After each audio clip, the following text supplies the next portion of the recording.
back to Living 808. Today, we're heading to Castle High School to meet Senora Teresa and her mission to spread the good news as she blends both Mexican heritage and the Aloha spirit through music.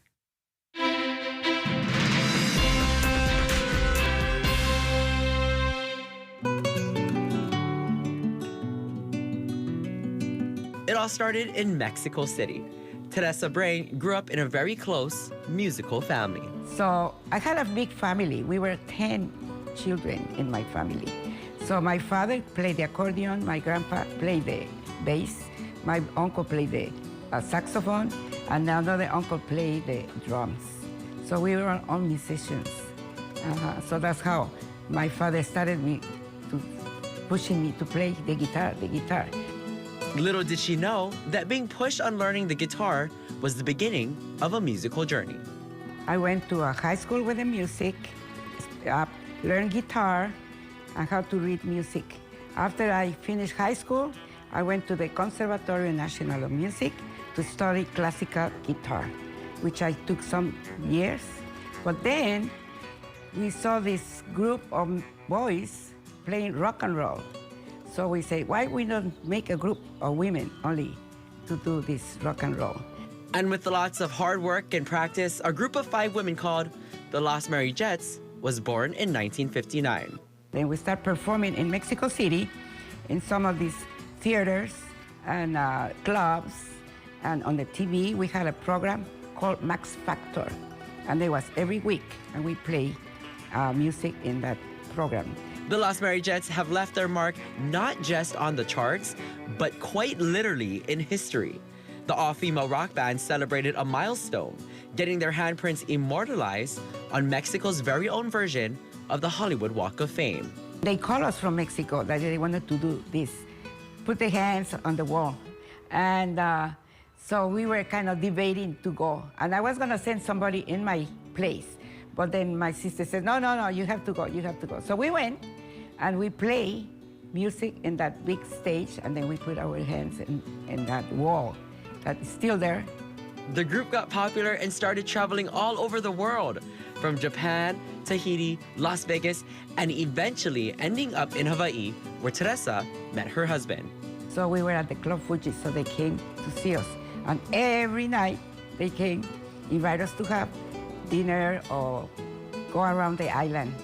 So since then, we were together, not together, but talk each other, go back to Mexico and write letters, come back. And finally, I got married to this local boy. After getting married, Senora Teresa and her husband moved to California and performed, but eventually came back to the islands and has been here ever since. So when I was here in Hawaii, I was a tour guide for several years. Also, I was a caregiver for several years. And also, they had this program in the high schools about Drill Master. The Drill Master program invites individuals from their home country to share authentic knowledge from their cultural heritage. It's also where Senora Teresa met Spanish teacher Natalie Lu Kwan. So we started a long time ago in the 95, and we had 2 teachers at the time, and so she was kind of bounced between the 2 teachers. And then when I became the only Spanish teacher, we became very close because she has so much to give. She's a very giving and very kind and caring person. So she'll take people under her wing just like she takes students under her wing. And so we became very close thanks to that. I want to quit, but she says, no, don't leave, stay with me. So I'm still here. I'm not young. I've been here for a long time. Senora Teresa went to numerous high schools around Oahu to sing and teach the Spanish language. But she didn't just share her music with students. She also shared it with those who are incarcerated. I had a volunteer work for the federal detention prison. And this is through my church. And they asked if we could go and do it. So we did. And I was there for 22 years. And they give us a certificate every year for that program. And the pandemic came, so we started to stop it. Since 1992, Senora Teresa dedicated her time to singing and sharing her faith with prisoners through her church. Her music and message of hope brings a sense of peace and redemption. So it was very exciting to see people there that is in prison, and they bring the songs and the word of God and pray for them, and they really accept it because they are there. There's nothing else they can do. So it was really a very nice experience. And at the end of the year, they gave us a dinner in thankful for us being there and recognition, and they give us our certificate every year. So I have 22. Senora Teresa has been praised for her unwavering dedication and the positive energy she brings, touching the lives of many by fostering a sense of community and belonging. She's got such an aura that it really reflects on the students. They love her. So she's a great inspiration, not only to students, but also to us teachers.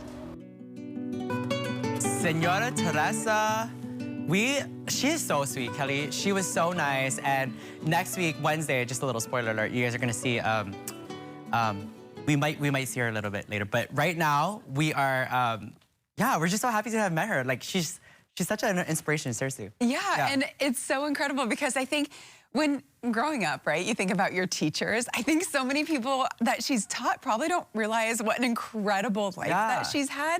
I mean, the fact that she was a rock and roll star in Mexico, are you kidding? I feel like that's a story that you hear that's like, oh, sure, auntie, like, but for real. I mean, with her hands on what's essentially the Mexico's version of Hollywood Walk of Fame. Exactly. That is so awesome. And she is teaching here in the islands. That's right, and we'll keep you guys updated, more information on KHN2.com. But we do want to tell you that Good News is brought to you by Call Church. You can check them out at callchurch.org or join them at Sunday services held at Moanalua High School at 8:30 a.m. and 10 a.m. Amazing. Such a good story. Great job. Appreciate it.